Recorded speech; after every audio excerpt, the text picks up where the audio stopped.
नमस्कार दोस्तों, welcome to trade in invest. मैं हूं राजेश कुमार और आज हम देखने वाले हैं कुछ ऐसे फंडामेंटली स्ट्रॉन्ग स्टॉक्स जो कि अपने हाई से काफ़ी ज़्यादा डाउन आ चुके हैं और उनको टेक्निकल्स में हम देखने का ट्राई करेंगे कि क्या टेक्निकल्स हमको क्या इंडिकेट कर रहा है, क्या भी खरीदने का मौका बन रहा है या उनमें और ज़्यादा डाउनफॉल हो सकता है। तो मेरा इन्वेस्टिंग का स्ट्रेटेजी ये है कि मैं हमेशा अगर मुझे ट्रेड करना भी है तो मैं उन्हीं स्टॉक्स में ट्रेड करता हूँ जो फंडामेंटली स्ट्रॉन्ग हो, ताकि अगर क्योंकि देखिए टेक्निकल एनालिसिस का कभी भी 100% श्योर नहीं होता कि होगा ही, ये ऑल प्रोबेबिलिटी है। तो मान लीजिए अगर मेरा चांस गलत आता है तो उसमें क्या होगा, अगर वो स्टॉक का प्राइस डाउन जाता है तो मुझे मुझे डर के मारे बेचना नहीं होगा, क्योंकि मुझे पता है कि फंडामेंटली काफ़ी स्ट्रॉन्ग है और आज नहीं तो कल हमको अच्छा खासा रिटर्न वो दे सकते हैं। तो इसी बेसिस के ऊपर जिन स्टॉक के बारे में एनालिसिस करने वाला हूँ वो पहला स्टॉक है एंजल वन। दोस्तों एंजल वन करती क्या है, वो एक ब्रोकर कंपनी है और ठीक जीरोधा की तरह उसका भी एक ऑनलाइन प्लेटफॉर्म है जिसमें हम ट्रेड कर सकते हैं, स्टॉक्स का बाय सेल कर सकते हैं। तो इसका फंडामेंटल नंबर हम एक बार देख लेंगे बाद में, लेकिन पहले हम इसका जरा टेक्निकल देख लेते हैं। तो अगर मैं यहाँ पे देखूँ तो मैंने ये वीकली चार्ट ओपन करके रखा हुआ है। मुझे यहाँ पे क्या दिखा रहा है कि इसने हाई लगाया था 1963 था, 1963 का ऑलमोस्ट 2000 तक पहुंच गया था। उसके बाद वहां से डाउन आ चुका है, अभी 1100 पे चल रहा है, जो कि लगभग आपका 43% डाउन है। बहुत बढ़िया करेक्शन इसमें मिल चुका है हमें। और यहाँ पे आके ये देखा जाए तो ये काफी अच्छा रेजिस्टेंस है। तो अगर मैं देखूँ यहाँ पे आपको 3 बार दिखाई देगा। एक बार इसने यहाँ पे सपोर्ट लिया था ऊपर आने के बाद, दूसरी बार इसने यहाँ पे सपोर्ट लिया है और तीसरी बार ये यहाँ पे एक बार यहाँ पे भी आया था जो कि 1100 के काफी ऊपर था, लगभग 1200 के आसपास था। और तीसरी बार जो चौथी बार यहाँ पे आ रहा है। तो ये हम देख सकते हैं कि ये इसका एक काफ़ी स्ट्रॉन्ग सपोर्ट की तरह काम कर रहा है। तो अगर अब यहाँ पे दो चांसेस हो सकते हैं। पहला चांस तो ये हो सकता है कि यहाँ से ये अपमूव दिखा दे और अपमूव दिखाने के बाद काफ़ी अच्छा खासा ही जा सकता है, ये अगेन आपका 1500-1600 का लेवल टच कर सकता है।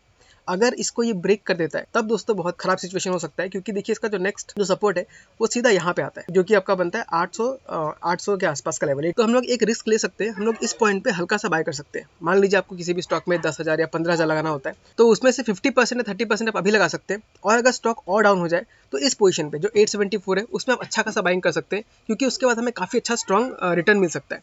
अब मैं बताता हूँ क्यों अभी बाय करने का लेवल क्यों है। पहली बात तो ये एक स्ट्रॉन्ग सपोर्ट की तरह काम कर रहा है। जितनी बार भी स्टॉक यहाँ पर आया उसमें उसने रिटर्न मारा ही है। तो दोस्तों टेक्निकल एनालिसिस कोई गारंटी नहीं होता कि ऐसा काम करता ही है, लेकिन प्रोबेबिलिटी बहुत हाई है। अब दूसरा रीज़न जो मैं बता रहा हूँ क्यों ऐसा है, उसके लिए हमें देखना पड़ेगा इसका फंडामेंटल्स कैसा है।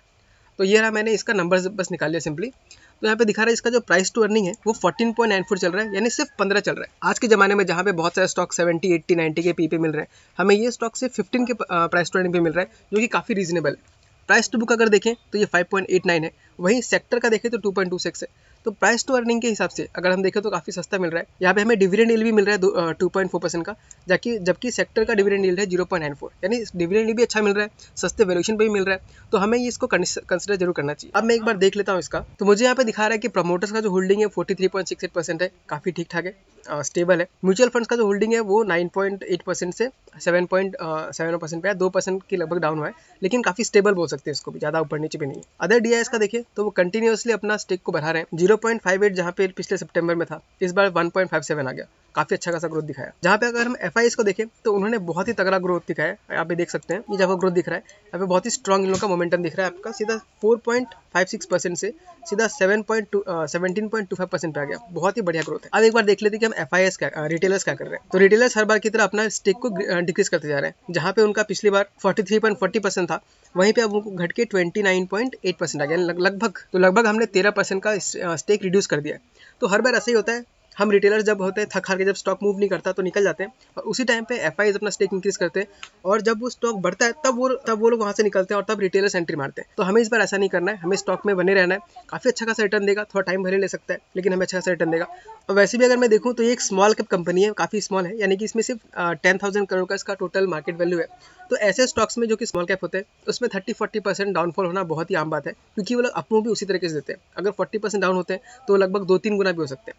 तो ओवरऑल अगर देखा है तो कंपनी काफ़ी स्ट्रॉन्ग है, फंडामेंटल्स नंबर भी काफ़ी अच्छे हैं, वैल्यूएशन भी ठीक ठाक ही लग रहा है और टेक्निकल्स भी काफ़ी हमें कंफर्टेबल लग रहा है कि हम यहाँ पे एंट्री ले सकते हैं। तो मैंने तो ऑलरेडी आपका लगभग 1300 के आसपास इन्वेस्ट किया हुआ है कुछ अमाउंट, तो इस पॉइंट पे मैं हो सके तो थोड़ा बहुत इन्वेस्ट करूंगा। और अगर 874 पे आता है तो मैं एक अच्छा खासा बड़ा चंक इसमें इन्वेस्ट करूंगा और उसके बाद मेरा इस स्टॉक में जो मेरा एलोकेशन है वो कंप्लीट हो जाएगा। उसके बाद मैं इसको छोड़ दूंगा कम से कम 5-6 साल के लिए। ऑफकोर्स मैं क्वार्टर टू क्वार्टर इसका रिव्यू करते रहूँगा, कैसा करता है क्या नहीं करता है। तो आप मुझे बताइए, क्या आप एंजल वन को होल्ड करते हैं, क्या आपने इसको पहले लिया था या अभी लेने के लिए बारे में सोच रहे हैं? कमेंट करके जरूर बताइएगा दोस्तों। चलिए बढ़ते हैं अगले स्टॉक की तरफ। ठीक है दोस्तों, तो जो हम लोग का अगला स्टॉक है उसका नाम है इन्फोसिस। अब इन्फोसिस के बारे में मुझे बताने की जरूरत नहीं है, सबको पता है कि कितना तगड़ा और कितना स्ट्रॉन्ग एक आईटी कंपनी है। रिसेंटली इसके अंदर काफ़ी अच्छा खासा फॉल आया। तो पहले हम इसका टेक्निकल चार्ट को ही देख लेते हैं। आपको यहाँ पे दिख रहा होगा कि इसने हाई लगाया था लगभग 1900 का, इससे मैंने 2000 का हाई लगाया था। उसका बाद गिरते गिरते इसने अगेन लो लगाया 1300 का, और अभी वापस उसी रेंज में घूम रहा है। अगर मैं यहाँ पे देखना चाहूँ तो हमें यहाँ पे एक पैटर्न दिख रहा है, एक रेंज बाउंड दिख रहा है हमें यहाँ पे। इस रेंज में हमको ये घूमता हुआ नजर आ रहा है। और अगर मैं इसका यहाँ पे देखूँ सपोर्ट कहाँ पे ले रहा है, तो इस जगह पर अगर हम देखिए तो यहाँ पे इसने सपोर्ट लिया है बार बार 1399 या 1378 के आसपास देखें तो इसने सपोर्ट लिया है। ये 3 इसका सपोर्ट है। और इसके बाद जब ये यहाँ से अगर देखने का ट्राई करूँ, अगर मैं यहाँ से देखने का ट्राई करूँ तो क्लियरली हमें एक अप ट्रेंड में स्टार्ट दिखाई दे रहा है, क्योंकि अब ये जो हायर हाइज बनाना स्टार्ट कर चुका है। बस ये वाला जो अभी जो पॉइंट है, अगर ये इसके ऊपर क्लोज करता है, यानी 1637 के ऊपर क्लोज करके फिर अगर डाउन आता है, तो हमें एक पक्का कंफर्म हो जाएगा इसने अप ट्रेंड स्टार्ट कर दिया है। अगर वहीं हम दूसरे देखने का ट्राई करें तो ये एक तरीके से ट्रिपल बॉटम ही बना रहा है। आपको दिख रहा होगा यहाँ एक बॉटम है, यहाँ एक है और यहाँ एक है, तो ट्रिपल बॉटम का पैटर्न बनते जा रहा है। साथ ही साथ यहाँ पे अगर देखें तो यहाँ पे हमको एक गैप रह गया है। तो अगर आप लोग टेक्निकल एनालिसिस कर में थोड़ा भी जानते हैं तो आपको पता होगा कि most of the chances gap filling होता ही है। तो अगर मैं देखूँ तो अगर गैप फिलिंग करने जाना है तो उसको 1723 तक तो जाना ही पड़ेगा। तो उस हिसाब से भी अगर देखें तो हमें काफ़ी अच्छा खासा रिटर्न मिलने का चांसेस है इन्फोसिस शेयर में। और ये जो है इसका जो 1563 है, फिलहाल एक अच्छा खासा रेजिस्टेंस की तरह काम कर रहा है। तो जब इसको ये ब्रेक कर देगा तो हमें काफ़ी अच्छा खासा अपमूव यहाँ से मिल सकता है। अगर इसका हम RSI देखें तो RSI भी चल रहा है 53 के ऊपर, यानी स्टॉक अभी काफ़ी अच्छा खासा मोमेंटम में ही है।